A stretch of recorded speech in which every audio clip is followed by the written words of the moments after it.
예수님의 빛은 너무나 찬란하여서 그 빛을 무엇하고도 비교할 수 없습니다. 예수님의 빛은 우리의 생명의 빛입니다. 그 빛을 우리에게 비추어 주셨사오니 이제 우리의 마음과 생각이 살아나게 하여 주시옵소서. 예수님 이름으로 기도드리옵나이다. 아멘. 오늘 말씀은 마태복음 25장입니다.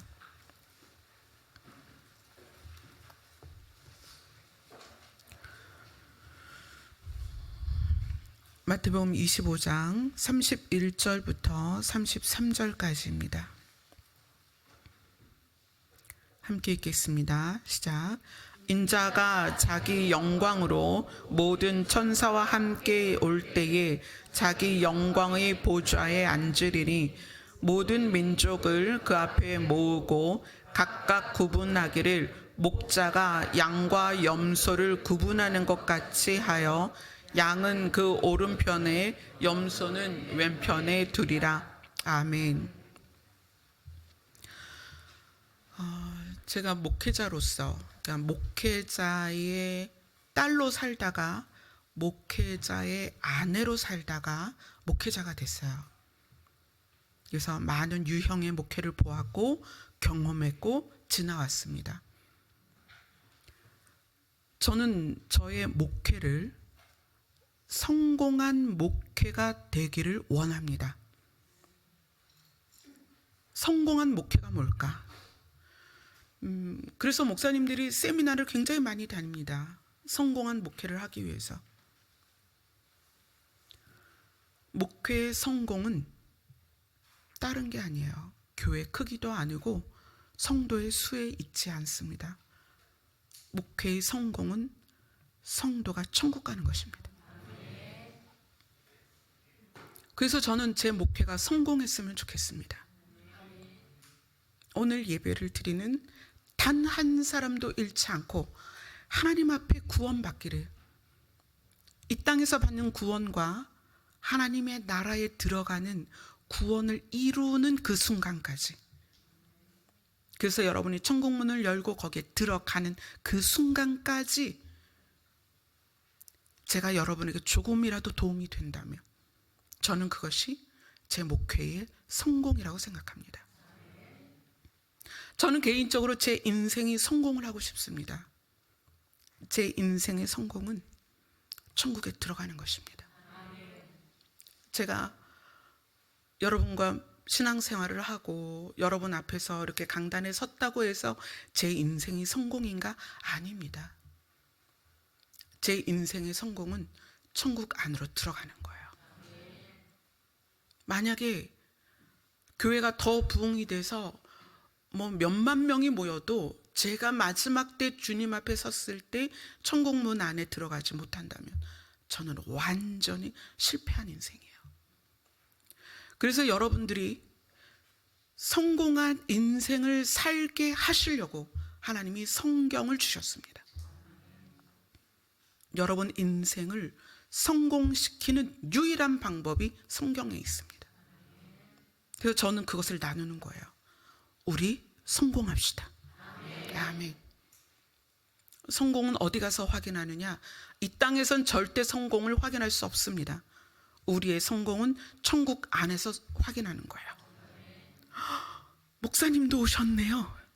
여러분 천국 가서 그러셔야 됩니다. 집사님 오셨네요. 장로님 오셨네요. 그게 성공입니다. 성공한 부모는 자녀를 천국 가게 하는 것입니다. 자녀의 가장 큰 효도는 부모를 천국 가게 하는 것입니다.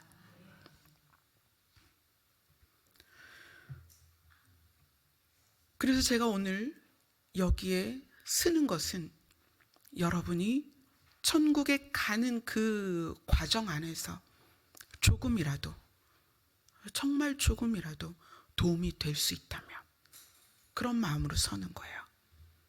혹시 여러분이 천국을 향해 가는데, 하나님을 알아가는데, 하나님을 향하여 가는데 우리 교회가 도움이 되지 않는다면 여러분 여기 다니시면 안 되는 거예요. 여러분의 신앙생활은 교회에 있는 것도 아니고 목회자에 있는 것도 아니고 교회 조직에 있는 것도 아니고 교회 내게 어떤 그 즐거움에 있는 게 아니에요. 여러분이 교회를 다니는 이유는 천국에 들어가기 위함입니다. 그 목적이 흐려지면 안 된다는 거예요. 그래서 우리 교회가 굉장히 많은 부분들을 심플하게, 정말 없어요.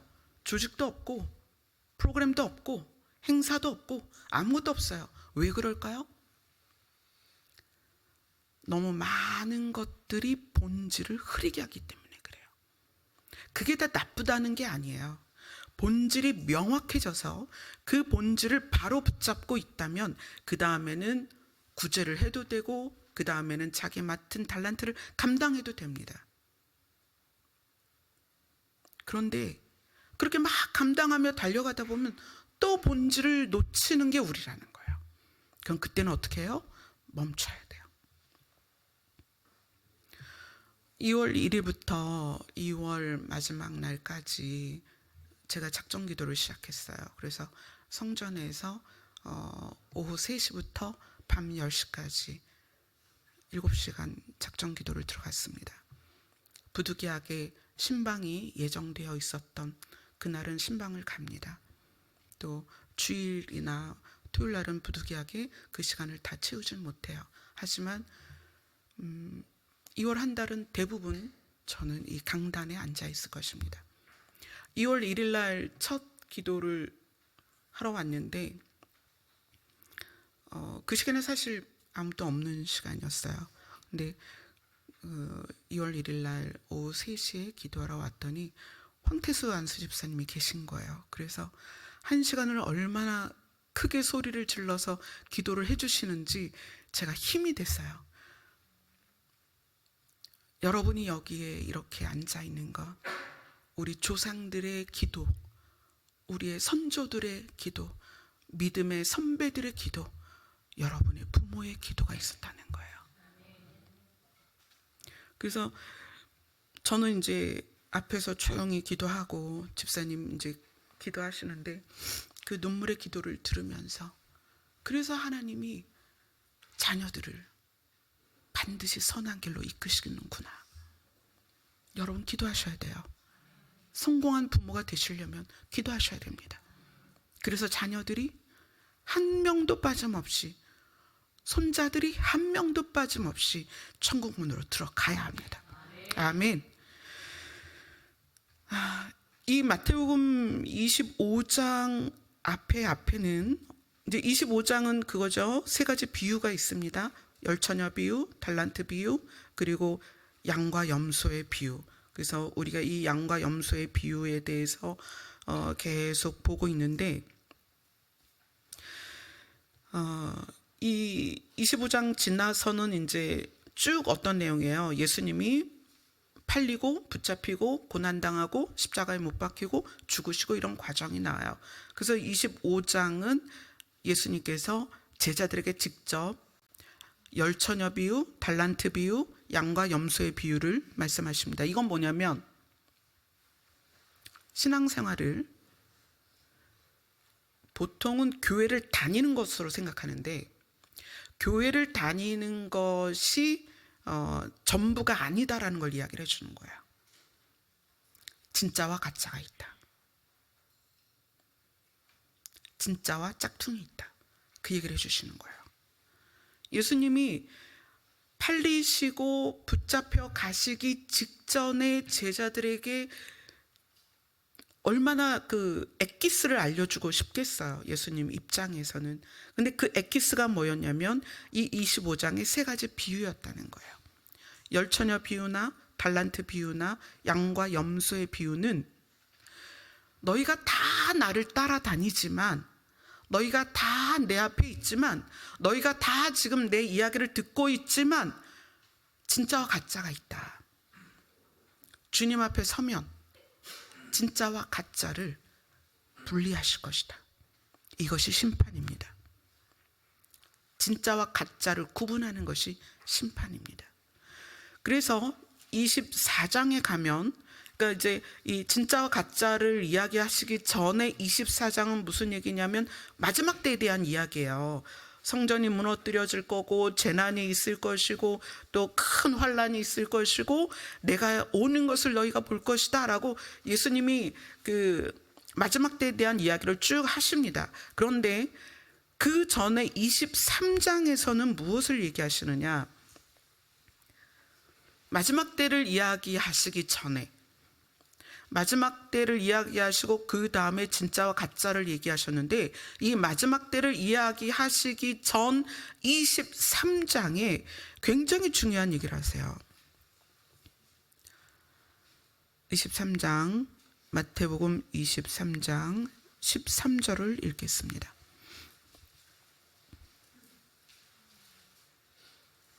같이 읽습니다. 시작. 화 있을진저 외식하는 서기관들과 바리새인들이여, 너희는 천국문을 사람들 앞에서 닫고 너희도 들어가지 않고 들어가라 하는 자도 들어가지 못하게 하는도다. 서기관들과 바리새인은 그때 당시에 하나님을 신으로 믿고 있는 유대인들 중에 지식층이었어요. 그냥 뭐 공부를 잘하는 그런 지식층이 아니라 하나님의 말씀에 대한 최상위 레벨에 있는 지식층이었다는 거야. 뭐에 대하여? 하나님의 말씀에 대하여. 그 하나님의 말씀에 대하여 가르칠 수 있는 최상위 지식층들에게 뭐라고 얘기하시냐면, 너희는 천국 문을 사람들 앞에서 닫아버리고 너희도 들어가지 않고 들어가려 하는 자도 들어가지 못하게 하고 있다. 그러면서 그들의 특징을 외식하는 자 이렇게 표현해요. 외식하는 자. 그래서 15절에도 화 있을진저 외식하는 서기관들과 바리새인이요. 23절에 보면 화 있을진저 외식하는 서기관과 바리새인들이요. 자, 25절부터 28절까지 같이 읽어봅시다. 시작. 화 있을진저 외식하는 서기관들과 바리새인들이여, 잔과 대접의 겉은 깨끗이 하되 그 안에는 탐욕과 방탕으로 가득하게 하는도다. 눈먼 바리새인이여, 너는 먼저 안을 깨끗이 하라. 그리하면 겉도 깨끗하리라. 화 있을진저 외식하는 서기관들과 바리새인들이여, 회칠한 무덤 같으니 겉으로는 아름답게 보이나 그 안에는 죽은 사람의 뼈와 모든 더러운 것이 가득하도다. 이와 같이 너희도 겉으로는 사람에게 옳게 보이되 안으로는 외식과 불법이 가득하도다. 참 무서운 얘기죠.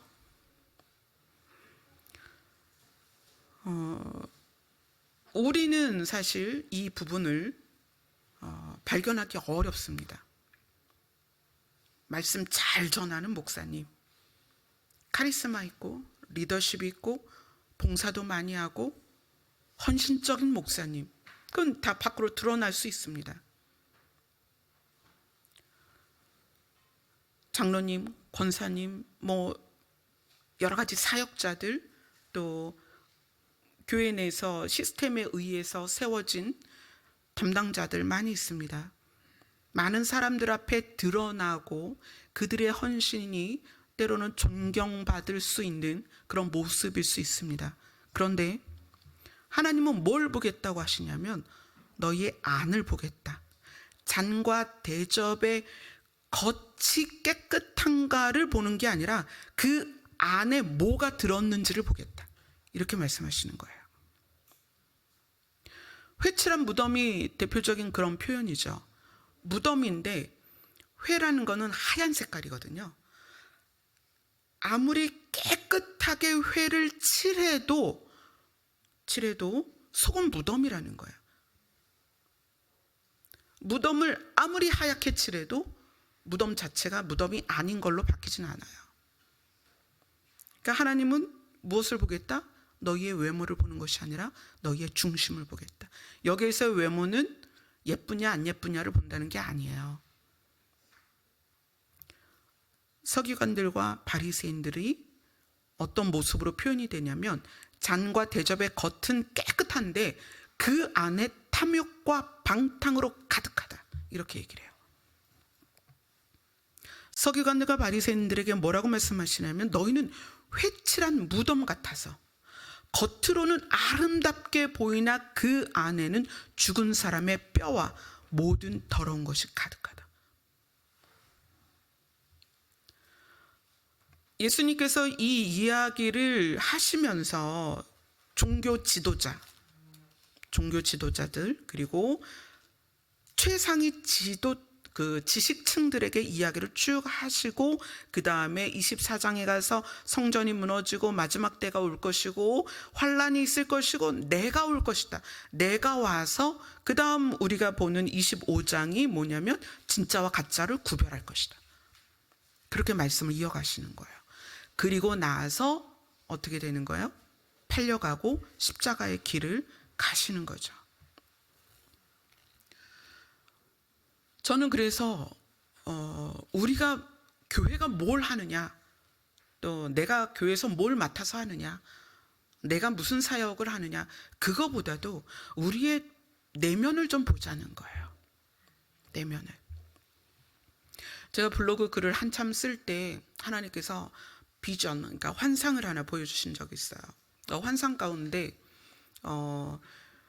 길가에 쇼윈도라고 하죠. 그 상점들이 쫙 이제 아주 밝은 불이 켜 있는 상점들이 있어요. 거기에 이제 그릇이, 갖가지 그릇이 있는데 보석이 박힌 그릇도 있고 또 예쁜 색깔의 그릇도 있고 옥으로 된 그릇도 있고 금 그릇도 있더라고요. 막 이제 그런 휘황찬란한 그릇들이 쫙 있었어요. 그래서 사람들이 그 쇼윈도 앞에서 이 그릇은 너무 예쁘다, 저 그릇 아름답다, 막 이렇게 얘기를 하는데 하나님께서 그렇게 말씀하시는 거예요. 너희는 그릇의 겉을 보지 마. 나는 그 안을 본다. 내가 쓰는 자는 안이 깨끗한 자여야 한다, 그 얘기를 하시더라고요. 그래서 제가 글을 쓰다가 그 비전을 보고 나서 그것에 대한 이제 글을 쓴 적이 있었어요. 근데 예수님이 오늘 마태복음 25장에서 내가 갈 거다, 내가 하나님의 신의 영광으로 모든 천사와 함께 이곳으로 다시 올 것이다, 그리고 신의 영광의 보좌에 앉을 것이다, 그때 내가 모두를 모아놓고 진짜와 가짜를 구분할 거다, 가짜 중에서 진짜를 꺼낼 거다, 이렇게 이야기를 하시는 거예요. 그렇기 때문에 우리가 지금 내가 진짜를 향해 가고 있는지 가짜를 향해 가고 있는지가 굉장히 중요하다는 거예요. 그래서 이걸 우리가 이제 진짜로 향해 가기 위해서 점검을 해야 될 것이 어떤 거냐면 지금 계속 이야기 나누고 있는 마음에 대한 거예요. 마음은 사실은 거의 무의식 상태에서 작동돼요. 마음은. 그래서 마음은 여러분이 외부로부터 어떤 자극을 받지 않고 또 아무 상황이 아닌데 느껴지는 기본이 있어요. 기본. 그게 여러분의 마음의 상태입니다. 그러니까 누가 나에게 뭐라고 안 하고 또 무슨 일이 뻥 터지지 않고 그냥 아침에 일어났을 때 또는 잠자리에 들기 전에 또는 어떤 평온한 상태에서 느끼고 있는 상태가 마음의 상태예요. 마음은 느낍니다. 마음은 학습하거나 공부하거나 생각하는 게 아니에요. 마음은 느껴지는 거예요. 그래서 그것을 무의식 상태다, 이렇게 이야기를 해요. 마음은 느껴지는 겁니다. 그리고 하나님의 영은 어디에 관여하시냐면 마음에 관여하세요. 하나님의 영은 우리의 마음 안에 오십니다. 마음과 생각을 어떻게 구분하죠? 여러분 마음과 생각을 구분하시나요? 성경에서도 마음이라는 단어와 생각이라는 단어를 계속 이제 쓰기는 하는데 이게 혼용될 때가 있어요. 마음이라고 불릴 수도 있고 생각이라고 불릴 수도 있는데 기본적인 것은 마음은 우리의 영이 작동되는 장소입니다. 그래서 그거를 우리는 심장이다 이렇게 얘기해요. 마음 심자를 쓰죠. 그 마음이 있는 곳. 근데 생각은 의식 구조예요. 무의식 상태가 무의식의 장소가 아니고 의식적인 거예요. 그래서 생각은 생각을 한다라고 표현을 해요. 마음은 느낀다. 어떻게 느껴? 이게 마음이고요. 내가 작동시켜서 내가 의지적으로 움직여서 사용하는 게 생각이에요. 마음이라는 단어와 생각이라는 단어가 혼용되는 이유는 뭐냐면 마음으로 느껴지는 것을 생각으로 작동시켜서 구체화시키는 작업을 우리가 순식간에 해버려요. 그래서 마음과 생각이 혼용돼서 쓰긴 하는데 마음과 생각은 좀 달라요. 생각은 어디에서 이루어지냐면 뇌에서 이루어집니다. 여러분 마음이 아파본 적 있으세요? 여러분 마음이 아프면 어디에서 반응이 오는지 아세요? 정말 마음이 아파본 사람은 가슴이라고 얘기를 해요. 그죠? 마음이 아프면 찢어지는 것 같아요. 그렇게 마음이 안 아파 보신 분들은 마음이 어디에서 느껴지는지 그걸 몰라요. 그런데 정말 마음이 아플 때는 심장이 찢어지는 것 같아요. 근데 마음이 아프다 그러면서 머리를 만지는 분은 없죠. 근데 골치가 아프다 이러죠. 그건 뭐예요? 생각이 복잡한 거예요. 그러니까 이제 머리를 만지죠. 생각은 뇌에서 작동이 되고 마음은 내면 안에 있어요. 심장이라는 장기 안에 있는 게 아니라 내 내면 안에 있다는 거예요. 근데 아픈 게 심장 쪽에서 아프죠. 보통 내 내면 깊은 곳에서. 이 마음이라는 것에 대해서 한번 봅시다. 자, 베드로전서로 갑니다.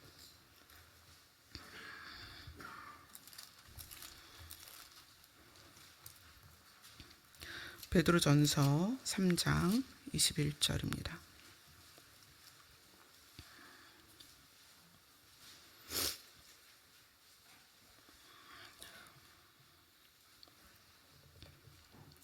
베드로전서 3장 21절 같이 읽습니다. 시작.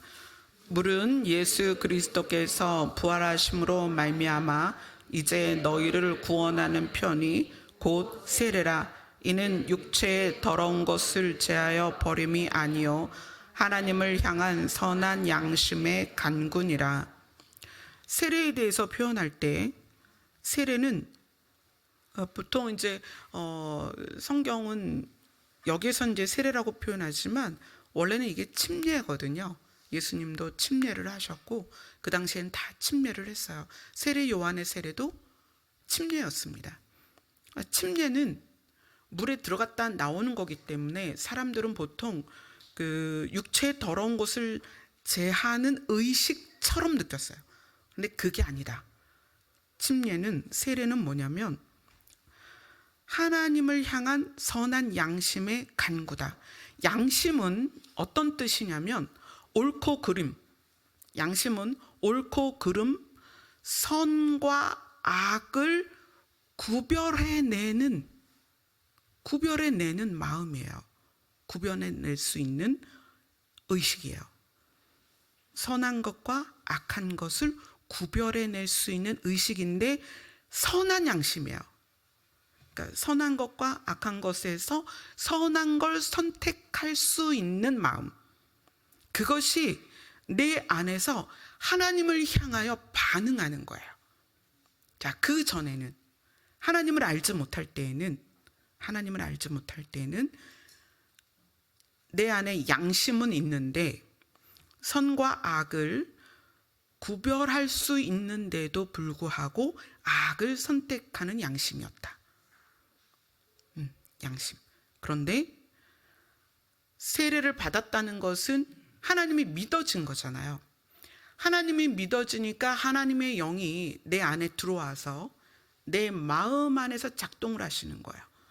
그래서 이 선한 양심, 선과 악을 구별할 수 있는 나의 의식 구조가 선한 쪽을 선택하기로 하나님께 반응하는 거예요. 아멘. 그것이 세례입니다. 침례냐 물 세례냐 뭐 이런 게 중요한 게 아니라, 우리의 세례라는 것은 내 안에 마음이 있었는데 이 마음이, 양심이 선한 것과 악한 것, 옳은 것과 그른 것을 알면서도 옳지 않은 것, 그른 것과 또 악한 것을 쫓아가다가 신을 알아버렸어요. 신이 있었구나. 그러니까 내 안에 악한 것과 선한 것을 구별할 줄 알던 양심이 선한 쪽을 선택하는 거예요. 그리고 선한 양심이 하나님을 향해서, 하나님, 내가 신을 믿겠습니다. 신을 인정합니다. 신이 나의 모든 것을 알고 계시오니 앞으로 나는 선한 것을 선택하겠습니다 라고 반응을 한다는 거예요. 그게 세례입니다. 그래서 양심이 어떤 양심이다? 선한 양심이다. 이렇게 표현을 하는 것입니다. 자, 디모데전서로 갑니다.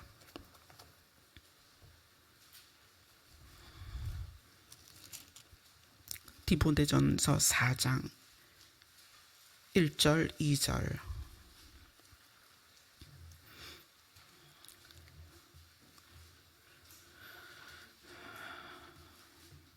자, 이렇게 하나님을 알게 돼서 선한 양심이 발동되기 시작했는데, 디모데전서 4장 1절 2절입니다.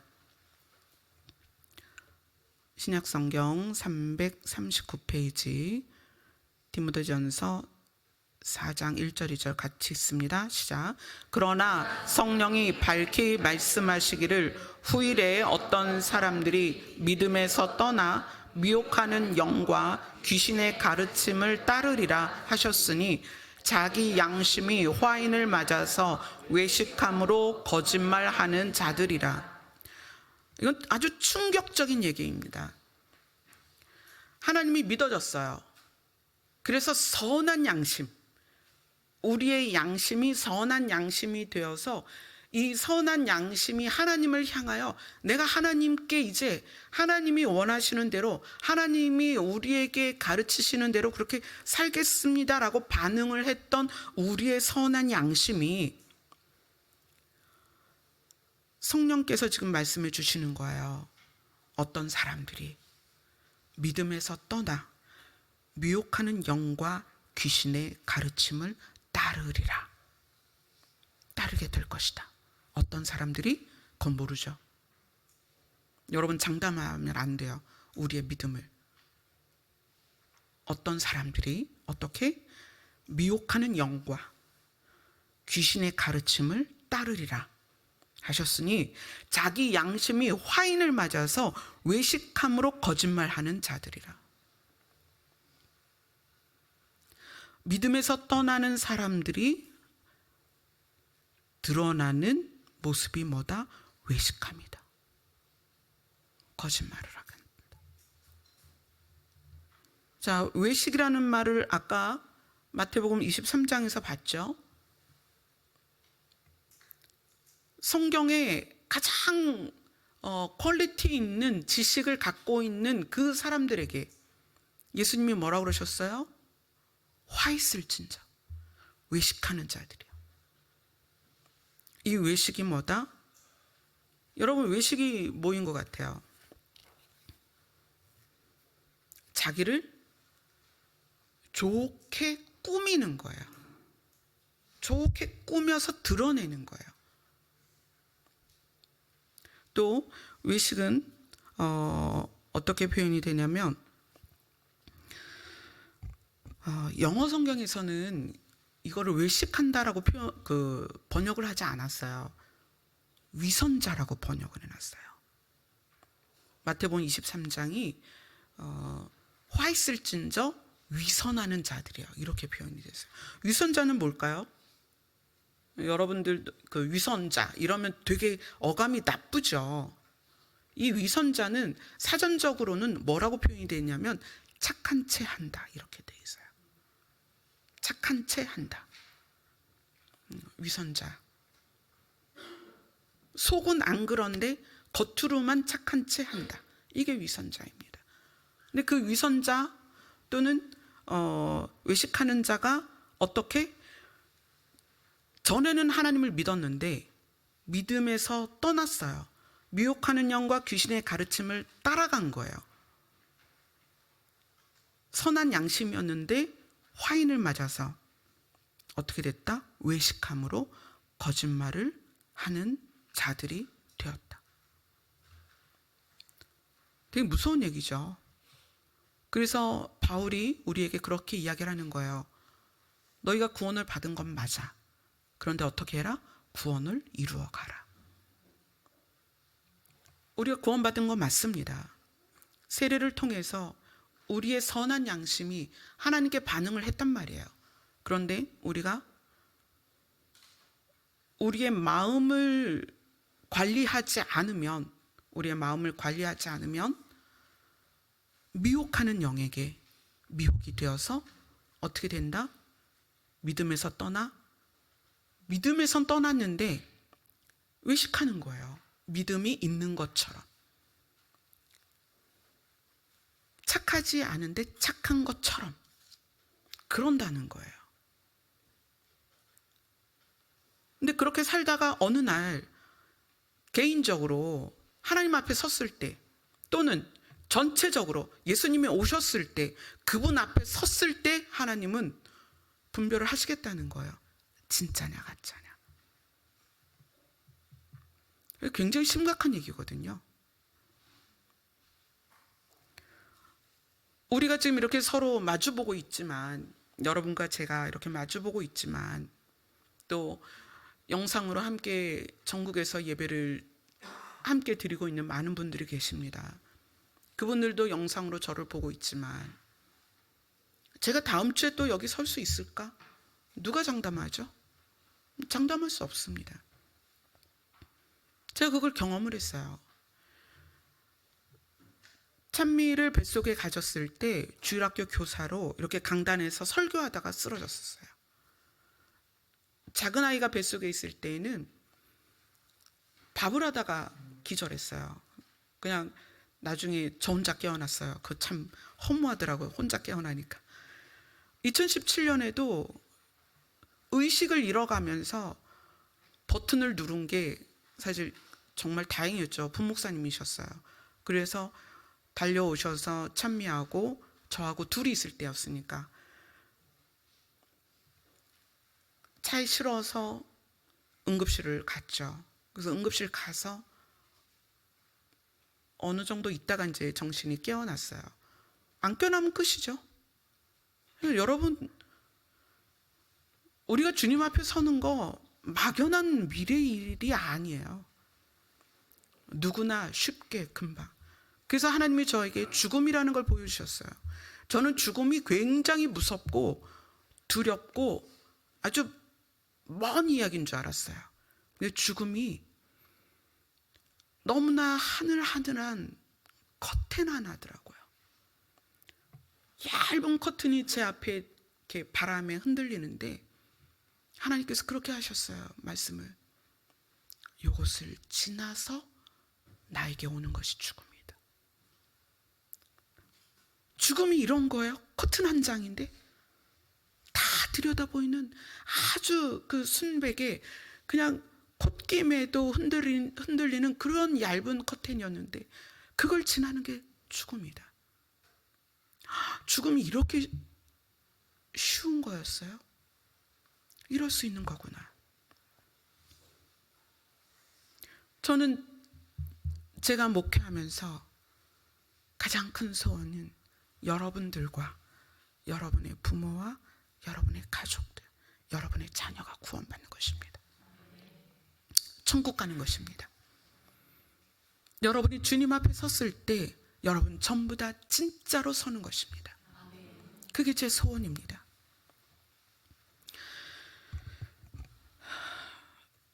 이 마음이라는 문제가 참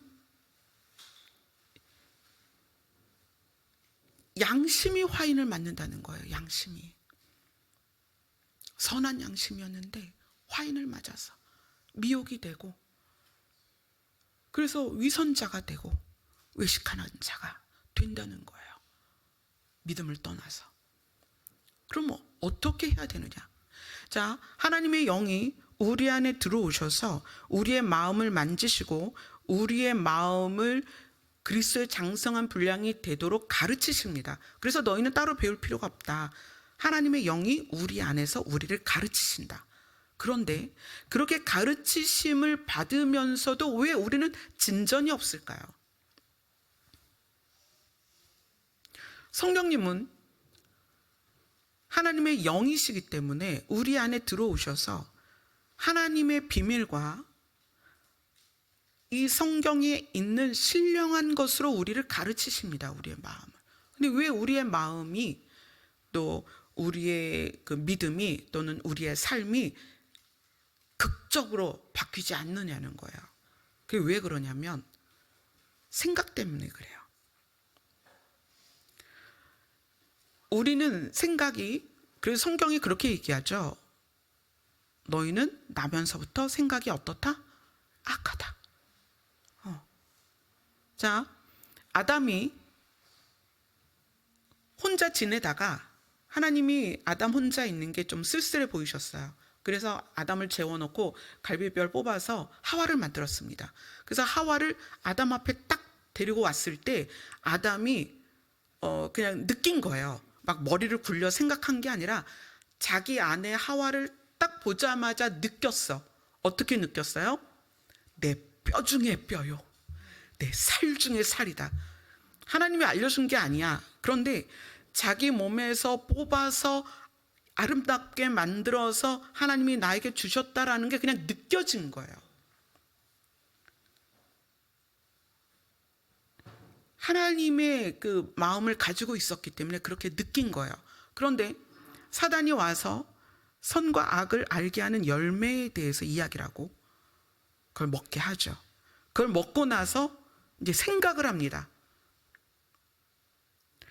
보암직하고 먹음직하고 지혜롭게 할 만하고 막 이거는 선악과를 보면서 생각한 거예요.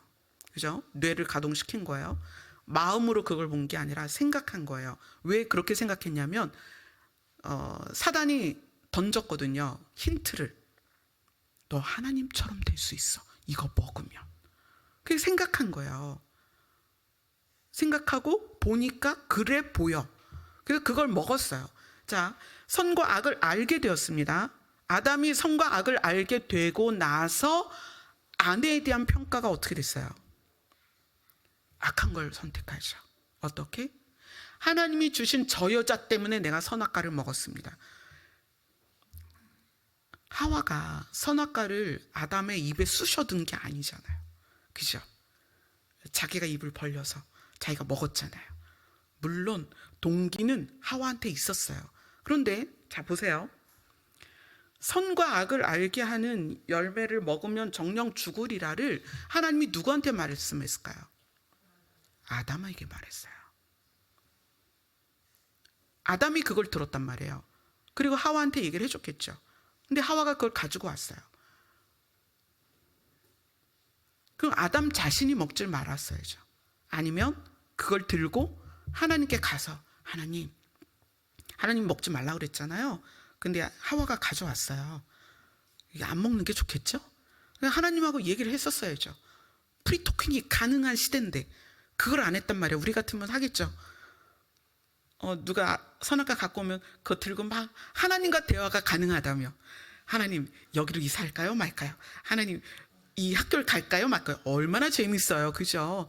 이 선악과를 딱 갖고 오면 하나님한테 막 달려가서 하나님 이 선악과를 먹을까요 말까요? 그랬을 텐데 프리토킹이 가능한, 하나님과 가능한 그때에 그걸 안 했다는 거죠. 그리고 그걸 먹었단 말이에요. 근데 그 먹은 것의 책임을 누구한테 돌리는 거예요? 하와한테 돌리는 거예요. 뭐가 가동된 거예요? 생각이 가동이 된 거예요. 우리의 생각은 구조가 악하고 강력하게 자리를 잡아버렸어요. 그래서 굉장히 부정적입니다. 자, 긍정과 부정이 있습니다. 긍정은 O, 부정은 X예요. 부정적이다라는 것은 모든 걸 끌어다가 X로 가고 있다는 거예요. 이래서 안 되고 저래서 안 되고 그래서 나쁘고 저래서 나쁘고, 이 우리 안에 있는 모든 동기들을 나쁘게 끌고 간다는 거예요. 우리의 생각이 굉장히 부정적이에요. 이게 아예 자리를 잡았어요. 그래서 이 생각이 어디에서 이루어진다고 그랬어요? 뇌에서 이루어지기 때문에 여러분의 뇌 세포는 이미 부정적인 세포로 바꾸어져 있습니다. 우리 자라면서 본 게 다 그거예요. 우리가 경험한 것들이 다 부정적이에요. 그러다 보니까 뇌 세포도 부정적이고 생각의 구조가 부정적이라는 거예요. 그래서 하나님께서 하나님의 영으로 우리의 마음을 가르치셔서 우리의 마음이 은혜를 받고, 말씀으로 은혜를 받고, 그죠? 기도하다 은혜를 받고 하나님을 경험합니다. 그런데 그러한 것들이 생각과 연결만 되면 그 부정적인 틀과 구조 안으로 이 마음이 들어가 버려서 나올 때에는 부정적인 결과로 나온다는 거예요. 그게 우리 안에 너무나 익숙해요. 자, 한번 봅시다. 로마서로 갑니다.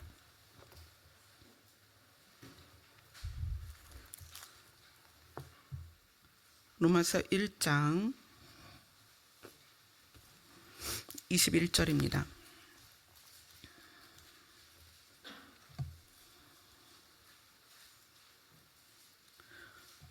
로마서 1장 21절, 신약성경 240페이지입니다. 같이 있습니다. 시작.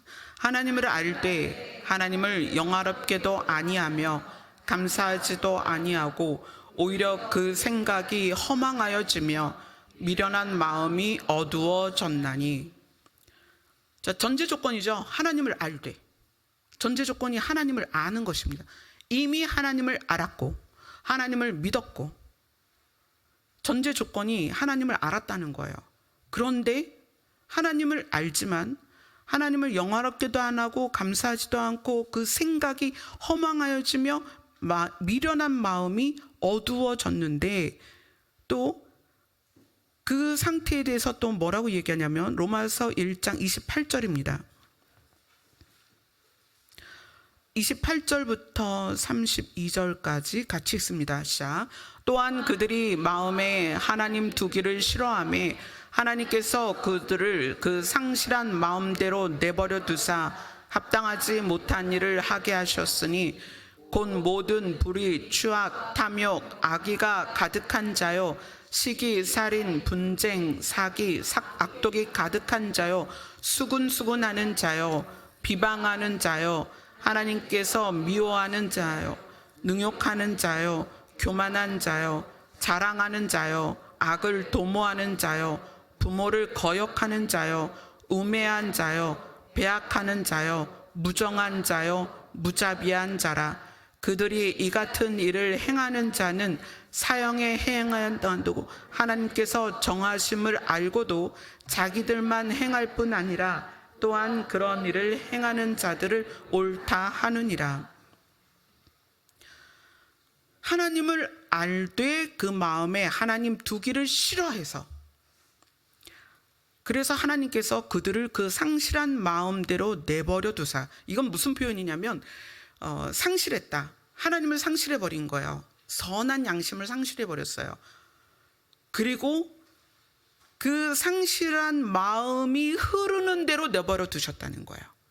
마음이 흐르는 대로. 그래서 그 마음이 흐르는 대로 가만히 두니까 그 마음이 흐르는 대로 그들이 합당하지 못한 일들을 하는데, 불의, 추악, 탐욕, 악의가 가득하고 시기하고 살인하고 분쟁하고 사기를 치고 악독이 가득하고, 말에 악독이 가득하고 수군수군하고 비방하고 이러한 일들을 하는 거예요.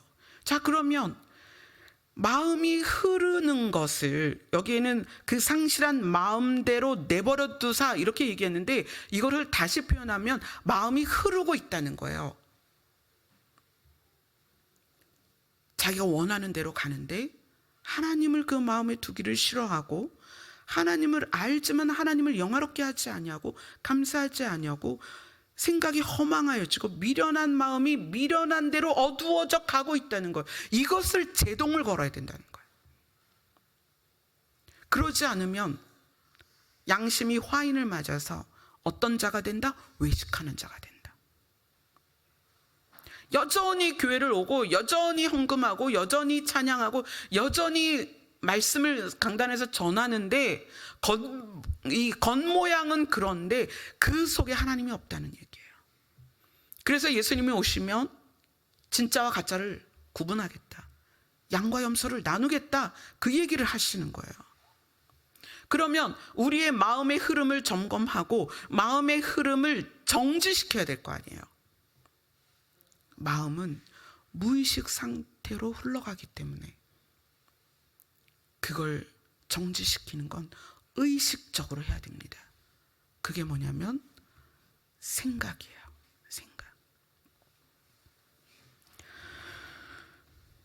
자, 로마서 10장으로 갑니다.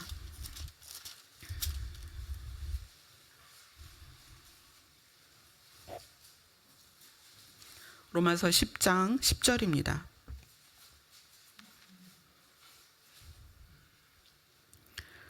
로마서 10장 10절 같이 읽습니다. 시작. 사람이 마음으로 믿어 의에 이르고 입으로 시인하여 구원에 이르느니라. 여러분, 굉장히 잘 아는 말씀입니다. 이것이 지금 그 이야기를 함축적으로 하고 있는 거예요. 마음으로 믿었습니다. 신이 계신 거를 인정했어요. 그래서 우리의 선한 양심이 하나님을 향하여 반응을 하는 거예요. 하나님, 이제 내가 선과 악을 분별해서 선한 것을 선택하겠습니다. 그래서 그걸 선한 양심이라고 하는 거예요. 사람이 마음으로 믿어서 의인이 된 것입니다. 행동이 옳아서 의인이 된 것이 아니고 예수 그리스도로 말미암아 죄 씻음을 받고 예수님이 내 안에 들어오셔서 마음으로 믿어 의에 이르렀습니다. 그런데 구원에 이르는 것은 입으로 시인하여 구원에 이른다. 자, 이 얘기는 뭐냐면 마음으로 믿어서 의인이 됐고 하나님의 자녀가 됐지만 내가 의식적으로 반응하는 기관, 이 생각이 생각한 것이 입으로 나오고 행동으로까지 나와야 구원에 이른다는 거예요. 이거 굉장히 중요한 문제예요. 구원을 이루라라는 것이, 이 구원이 어디에 천국문에 들어가야만 이루어지는 거예요. 구원은 받았지만. 마음으로 믿어 의에 이르렀다는 것은 구원을 받았다는 거예요. 그런데 구원을 받은 사람이 구원에 이르는 것은, 천국문에 들어가는 것은 입으로 시인해야만 된다. 그 입으로 시인한다는 건 뭐냐면 단지, 그래서 이게 잘못 적용이 돼서 결심 기도 막 하고 영접 기도 시키면 구원받았다 이렇게 표현하잖아요. 그게 아니에요. 생각의 구조와 이 뇌 세포가 완전히 하나님의 영역 안에서 붙들려서 그 안에서 나오는 생각도 선해져서 이 입으로, 몸으로, 삶으로 그게 드러나야 된다는 거예요. 그게 진짜라는 거예요. 그래야 어떻게 된다? 구원에 이르느니라. 아멘. 이게 너무 중요한 건데 교회들이 너무 쉽게 얘기를 해요. 교회를 다니면 구원을 받는다고 생각하고 구원을 받으면 이코르 천국에 간다고 생각해요.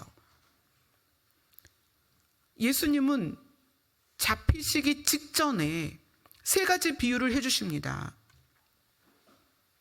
열처녀 비유를 하시고 달란트 비유를 하시고 양과 염소의 비유를 하세요. 진짜냐 가짜냐를 하나님은 분별하실 수 있다는 거예요. 우리는 뭐 다 교회 다니고 뭐 다 뭐 사역자고 다 봉사자고 다 뭐 교회에서 뭐 맡아서 하고 그러니까 다 믿음 좋고 열심히 모이면 아 믿음 좋네요. 우리는 그렇게 합니다. 그러나 하나님은 그걸 보시는 게 아니라는 거예요. 자, 데살로니가 전서를 갑니다.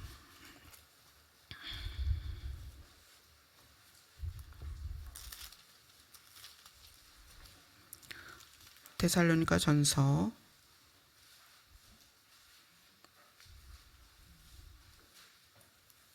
5장 16절에서 18절입니다. 신약성경 333페이지입니다.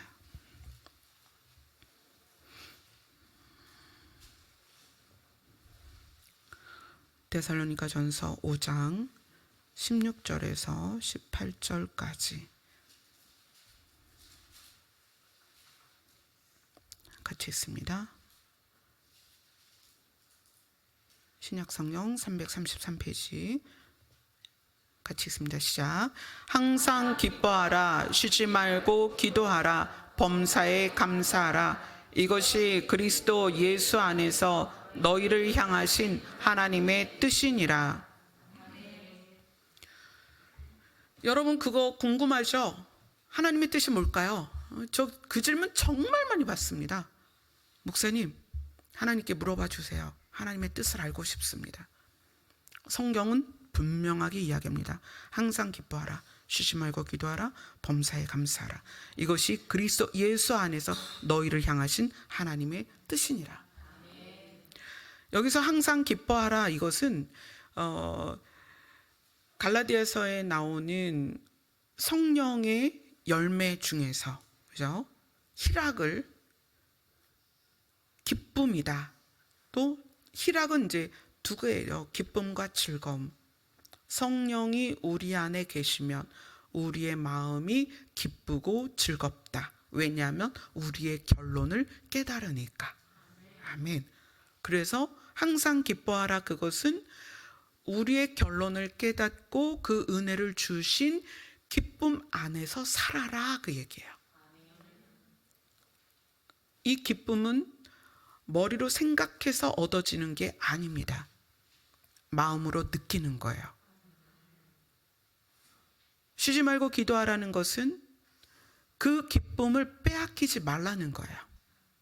그래서 주님 앞에 가면 하나님의 이름을 부르면 그분의 이름을 부르며 그분과 교제할 때마다 아버지께로 내가 갈 거야. 아버지의 나라로. 그래서 쉬지 말고 기도하라는 것은 맨날 뭐 360일 교회에 나와서 무릎 꿇고 기도하라 그 말이 아니라 하나님의 나라로 향하여 가고 있는 나의 정체성을 확인하라는 거예요. 그분을 통해서. 그러니까 내 정체성을 확인할 때마다 내 안에 기쁨이 있는 거예요. 화평이 있는 거야. 평화가 있는 거야. 평강이 있는 거야. 왜? 내 삶에 이런 일도 있고 저런 일도 있고 막 그렇지만 나는 곧 아버지께 갈 거야. 그 나라에 갈 거야. 그래서 그 기쁨을 유지할 수 있다는 거예요. 그리고 범사에 감사하라. 이 범사에 감사하라 이것이 그리스도 예수 안에서 너희를 향하신 하나님의 뜻이니라. 그리고 나서 이제 19절에 성령을 소멸하지 말며 이렇게 나왔는데 왜 그러냐면 성령이 내 마음 안에서 내 마음을 다루어 주셔야 되기 때문에 성령을 소멸하면 안 된다는 거예요. 항상 기뻐하고 쉬지 말고 기도하고 범사에 감사하려면 내 안에 성령이 항상 계셔야 되는데 이 생각의 구조를 바꾸는 것과 여러분의 뇌세포를 바꿀 수 있는 유일한 방법이 있어요. 오늘은 결론으로 그 말씀을 드릴게요. 사실 무의식은 우리가 보고 경험한 것들이 축적되면서 무의식이 생겨요.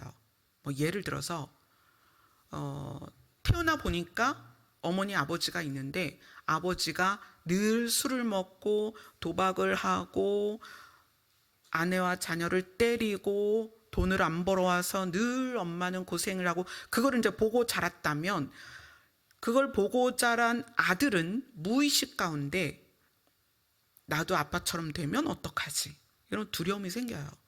또 내가 아빠 같은 인생을 살아서 나의 아내나 나의 자녀들을 힘들게 하면 어떡하지, 뭐 이런, 그건 그냥 무의식 중에 생기는 거예요. 왜냐하면 경험이 그 무의식 속에 쌓이거든요. 근데 그런 가정에서 딸이 자랐다. 그럼 그 딸은 나는, 내 남편은 아빠랑 정반대 사람을 만날 거야, 뭐 이런 무의식이 생긴다든지, 또는 아빠 같은 사람을 만났을 때, 그러니까 아빠 같이 술 먹고 도박하고 자기의 삶을 살지 못하는데 아빠에 의해서 생긴 무의식이 어떤 게 있냐면 측은지심이라고 그러죠. 그러한 아버지를 불쌍히 여겼던 마음이 그런 남자를 만났을 때 내가 돌봐줘야 되겠다, 이런 마음이 생길 수도 있어요. 이건 무의식 중에 작동되는 거예요. 근데 이 무의식을, 우리의 마음의 흐름을, 또 하나님을 만나면서 하나님을 인정하면서 생긴 선한 양심을 선하게 유지시키고 악하게 흐르지 않도록, 미혹되지 않도록 하려면 여러분의 뇌의 세포와 뇌의 구조를 바꿔야 돼요. 경험과 지식과 내가 추구했던 것으로 여러분의 뇌세포가 지금 만들어져 있단 말이에요. 뇌세포를 바꿔야 돼요. 그래서 하나님께서 사람들을 만들어 놓고 양식을 그렇게 말씀하셨어요. 씨 가진 열매와 씨 맺는 채소를 먹어라. 그럼 뭐죠? 생명이 있는 것을 먹어라. 여러분은 생명의 생각, 생명 안에 있는 생각, 생명에 포함된 생각을 해야 여러분의 뇌세포가 바뀝니다. 우리는 음식을 통해서 우리의 세포가 바뀝니다. 한 거의 평균적으로 3개월 정도면 우리 신체의 모든 세포들이 거의 다 바뀌어요. 머리카락, 피부, 내장, 손톱, 이런 피부들이 다 바뀝니다. 그래서 내가 벗겨내지 않아도 우리가 사는 삶에는 각질들이 있어요. 내 피부들이 떨어져 나가고 새로 생깁니다. 그래서 그렇게 무드셀라가 오래 산 거예요. 1000년 가까이를 어떻게 살았겠어요. 같은 세포로 1000년을 쓴 게 아니라 계속 바뀐단 말이에요. 우리는 원래 영생하는 구조를 가졌어요. 근데 뇌세포는 생각에 의하여 그 세포가 같이 바뀌어갑니다. 우리가 먹는 음식에 의해서 체질이 바뀌듯이. 그렇죠? 제가 이제 나이가 드니까 뭐 이제 갱년기 여러 가지 막 오다 보니까 이제 체중도 불고 이제 뭐 밸런스가 다 깨졌죠. 수면 밸런스도 깨지고 감정 밸런스도 깨지고 또 체온 밸런스가 깨지고 그러다 보니까 어떻게 해야 되나. 근데 뭐 먹는 음식을 바꿔야 된다. 그래서 야채 과일이 천연 호르몬이다. 또 야채 과일을 많이 먹어야 체질이 바뀐다. 뭐 세포가 바뀐다. 뭐 이런 얘기를 해요. 그래서 이제 그렇게 바꿔보려고 노력은 하는데 잘 안 돼요. 세포 좀 바꿔보려고요. 여러분 뇌세포 바꿔야 됩니다. 바꾸지 않으면 아무리 하나님께 은혜를 받아도, 여러분이 기도 자리에서 눈물 콧물 흘려가며 은혜를 받아도 뇌세포를 바꾸지 않으면 그 마음이 의식에 사로잡힌다는 거예요.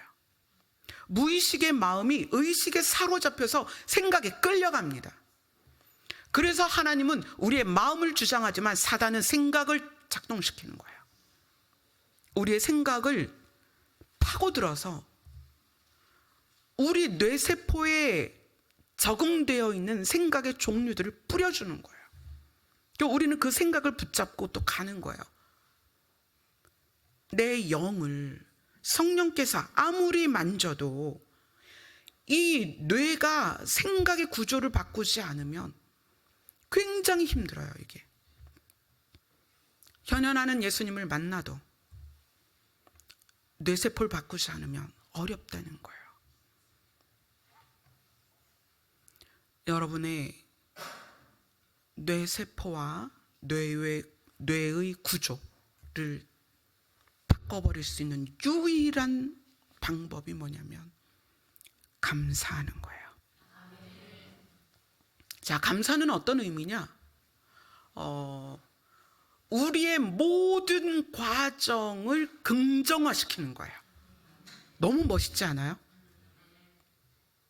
제가 얼마 전에 생일을 지나갔어요. 생일을 지나가는데 어머니 아버지께서 이제 가까이 이사를 오셨으니까 야, 생일을 이제 엄마 아빠랑 같이 하자. 그래서 갔어요.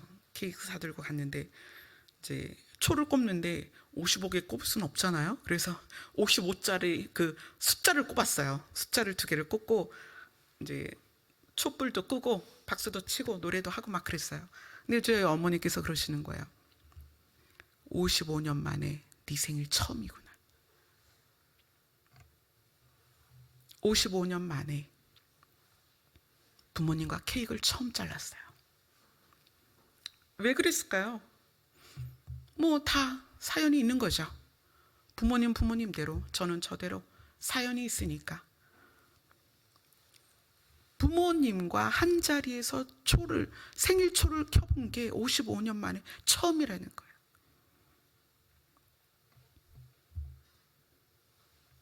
그런데 그 모든 55년의 과정을 긍정으로 바꿀 수 있는 유일한 방법이 감사라는 거예요. 부모님이 살아계셔 주셔서 저의 55번째 생일날 함께 케이크를 차릴 수 있다는 것이, 그것이 감사죠. 저는 부모님에게 바라는 거 아무것도 없어요. 물려주실 재산도 없으시니까 제가 바라는 건 아무것도 없어요. 그냥 살아계셨으면 좋겠어요. 가까이에서.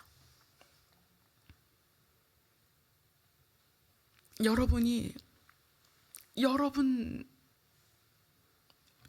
누구와 비교해서가 아니라 여러분 존재 자체를 감사하세요. 생일 노래 중에 그런 거 있어요. 왜 태어났니? 왜 태어났니? 왜 태어났니? 엄마 배만 아프게 왜 태어났니? 그런 노래가 있어요. 여러분 왜 태어났어요? 천국 가려고 태어났습니다.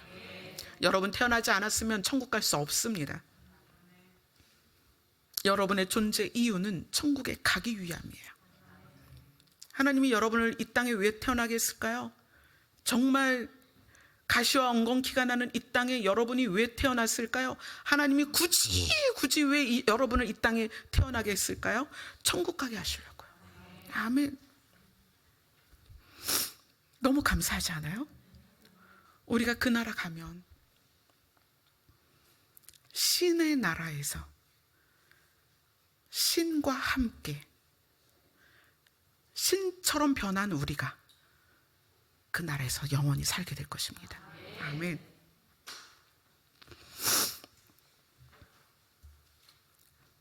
생명의 길을 여는 것은 생명의 생각입니다. 근데 그 생명의 생각이 뭐냐? 감사하는 거예요. 오늘 아침에 7시 좀 넘어서 교회를 오는데 오늘 아침 그 시간에 태양을 보신 분 있으세요? 태양이 원래 동그랗죠? 너무너무나 동그란 태양인데 빨간색이 너무 예쁜 거예요. 그런데 그 태양을 직접적으로 빨갛고 동그란 모양을 눈으로 확인하는 게 어렵잖아요. 빛이 강하니까. 근데 오늘은 적당히 안개가 껴서 그 동그랗고 빨간 태양을 보면서 교회를 오는 거예요. 또 이제 좀 태양이 일찍 뜨니까 겨울, 아주 한겨울보다는 그 태양이 너무 아름다운 거예요. 아침에 눈을 뜨는 순간부터 밤에 눈을 감을 때까지 감사하세요. 근데 이 감사가 원래는 마음에서 작동되는 건데 지금 무의식의 구조를 바꾸기 위해서 의식의 구조를 쓰자는 거예요. 이 의식의 구조에서 여러분이 의식적으로 감사하세요. 매일 날마다. 여러분 얼마나 감사해요? 눈이 2개니까 감사하죠. 하나만 대봐요. 균형이 안 맞아요. 그죠? 콧구멍이 2개인 게 언제 감사하죠? 한 콧구멍 막혔을 때. 그죠? 한 콧구멍 막혔는데 콧구멍이 하나면 어떻게 하겠어요? 숨을 못 쉬죠. 근데 2개 막히는 경우는 거의 없어요. 꼭 하나는 뚫려요.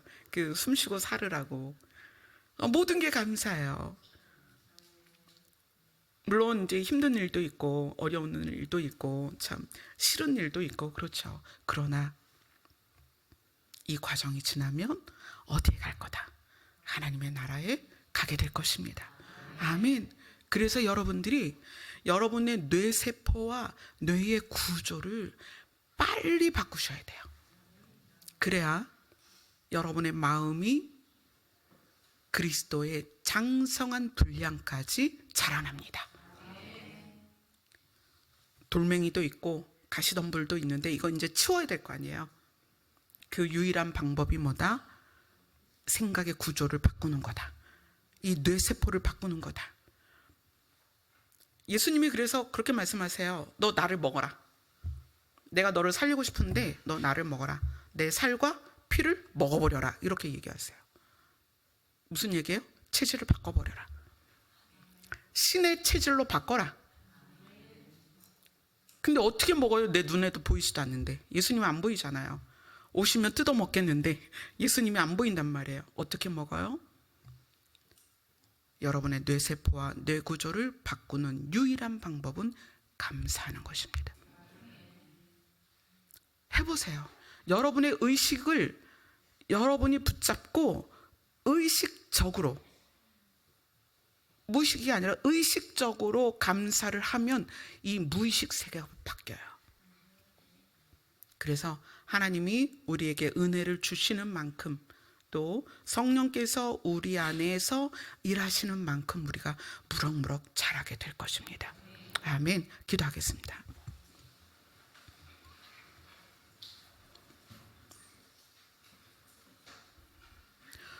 우리에게 생명을 주신 하나님께서 우리가 생명을 유지하고 생명의 나라로 들어오기를 원하십니다.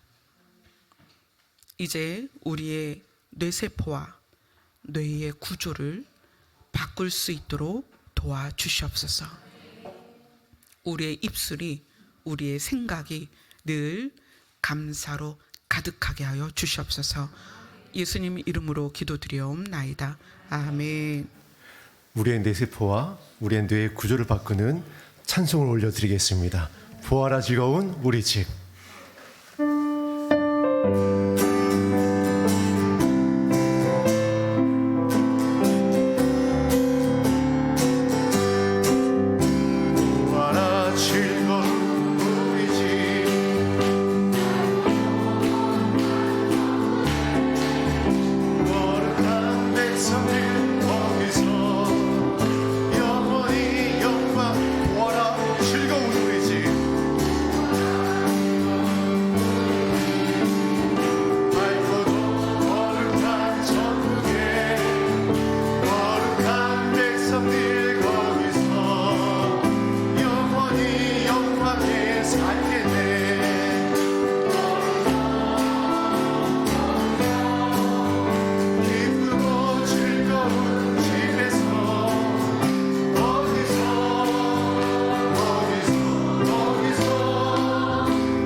불평한 일들이 많이 있습니다. 때로는 많이 마음이 아팠을 것이고 두려웠을 것이고 힘들었을 것이고 억울했을 것이고 슬펐을 것이고 고통 가운데 있었을 거예요. 그런데 그 모든 것을 하나님의 나라로 가는 원동력으로 삼을 수 있는, 그 모든 것을 긍정화시킬 수 있는 것이 감사입니다. 감사라는 것은 나에게 일어난 모든 일을 하나님의 선한 의도로 재해석하는 것입니다. 오늘 아버지의 나라로 우리를 데려가고자 하는 하나님의 그 마음을 깊이 느끼고, 그리고 우리의 삶의 모든 여정을 하나님께 감사로 올려드리는 시간이 되었으면 좋겠습니다. 아멘. 기도하겠습니다.